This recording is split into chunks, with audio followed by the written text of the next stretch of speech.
Welcome to a new Pandora FMS video.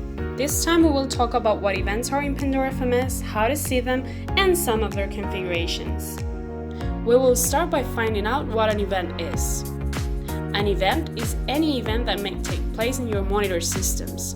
These events are displayed in real time from the console and offer information such as the creation of an agent, the change of state of a module, system reboots, or whether an alert has been triggered or recovered.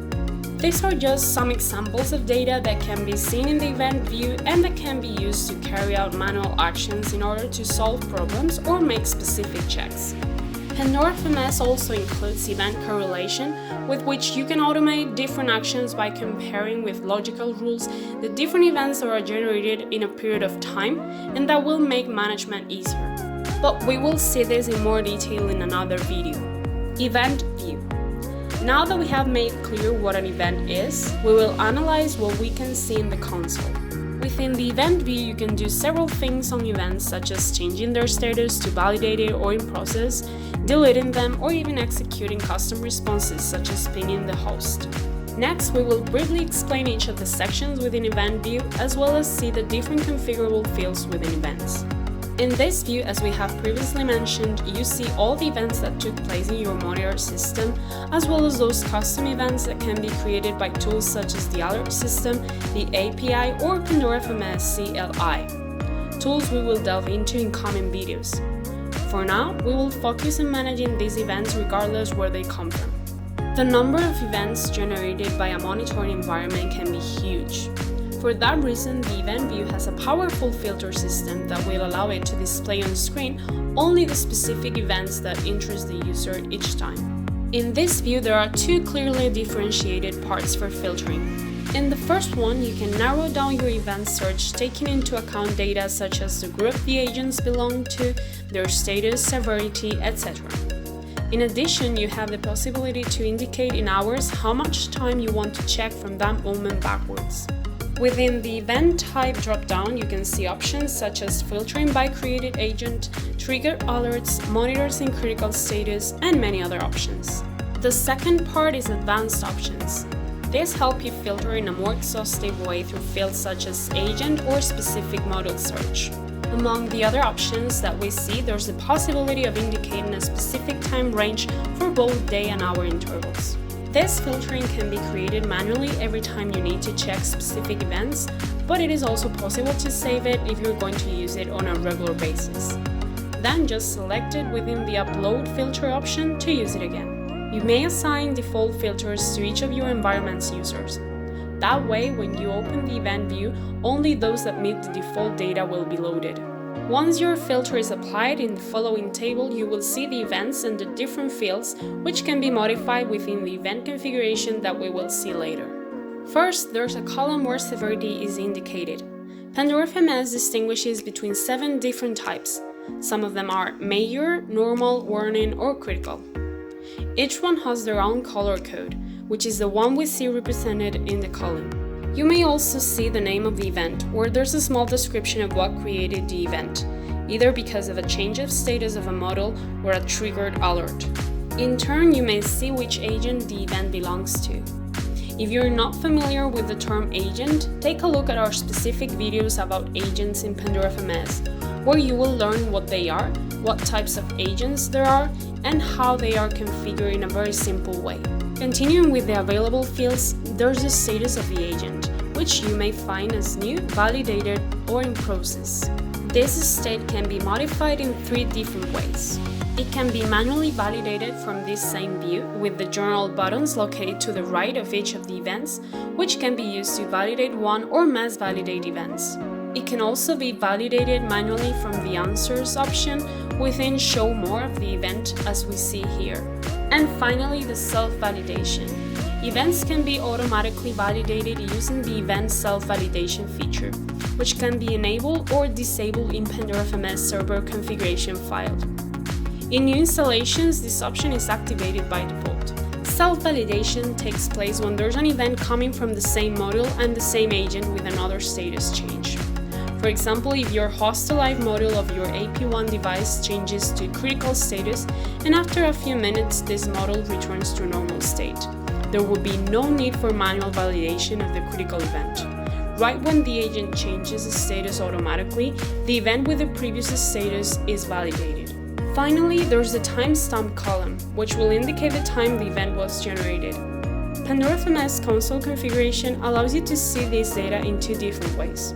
On the one hand, it can be shown in date and time format as we see in the image, or approximatively showing the lifetime of the event in your environment in minutes. Regardless of the option chosen for this field, if you go to the following icon, you will see in the general information the exact time the event was generated. Next, we will see more details about one of the events that appear in the list. For that purpose, you can click on the event name or on the magnifying glass located to the right of the events. Once inside the general view, you may see particular information about the event, such as its ID, name, date, owner, type of event, severity, or status of the event. In the Details tab, you may see unique information about the agent, model, alert, and instructions regarding the event, a field that is very useful to define guidelines for operators for each possible metric and status. From this section, there's also the possibility to see a history graph of the model that generated the event, to check whether it is something specific or a frequent problem, for example.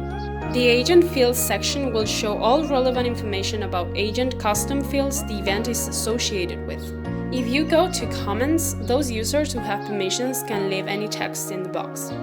Among other uses, operators can indicate the actions carried out to solve the critical model event. Finally, there's the Answers tab. In there you can change the owner, the status, add a new comment, delete the event, or make a custom response.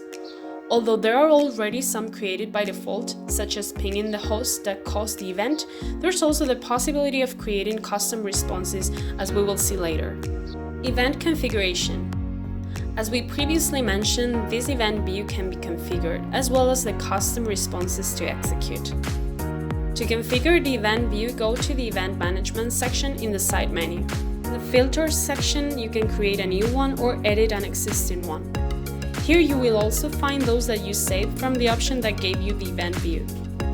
Within the parameters to configure, you will see a list very similar to the filter that existed in the event view itself. You may see, for example, the fields type of event, status, severity, agent, model, or timestamps to indicate a lifetime or date range. In the Custom Fields section, you may add or remove different fields to be displayed in the event view. You may add, among others, the event ID, the name of the agent or the model, the associated comments, the date, or even the data that the model owns for which the event was created. In event responses, you can edit or delete an already created response or add a new one. The options that you have when creating a new one vary slightly depending on whether you select command or URL type. As you can see, with custom responses, you may open a URL, make API calls, execute simple system commands such as pinging a computer to check connectivity, or even advanced scripts that can, for example, get connected through SSH and perform actions on your servers to recover the desired state. In this example, we will see how the response to pinging the host is configured. The feature of launching custom commands and scripts in addition to the use of macros gives you a wide range of possibilities when configuring custom event responses. If you need to check the possible macros that you can use, just click on the help icon that you have here. After checking the view and the settings that you can adjust, there's only one feature left to see associated with the events. That is the sound events. This is an additional feature that will let you get alerts on some of the changes that take place in the events in your environment. To that end, an additional screen will open where you will select some fields, the types of events you want the sound alert for, the agents you want to receive information from, and whether you want to filter by any specific group. After configuring these three sections, just click on play for that window to start working. When you receive an event that meets the features configured here, you will see that a text appears in the event box identifying the agent, event, and date.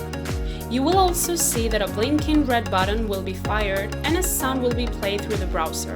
To validate it, click on OK. Otherwise, it will keep on beeping and the red button will keep on blinking. There's a specific sound for each type of alert. They can be configured from the General Settings section, and you may also add custom sounds to your Pandora FMS server so that it plays when you wish. And that was it for today's video. I hope you found it useful and it helps you work with Pandora FMS. If you liked it, do not hesitate, click like and subscribe. You can also follow us on our social networks. Remember that if you're interested in trying Pandora FMS Enterprise, you can contact us to get a free 30-day trial. See you in our next video. Bye!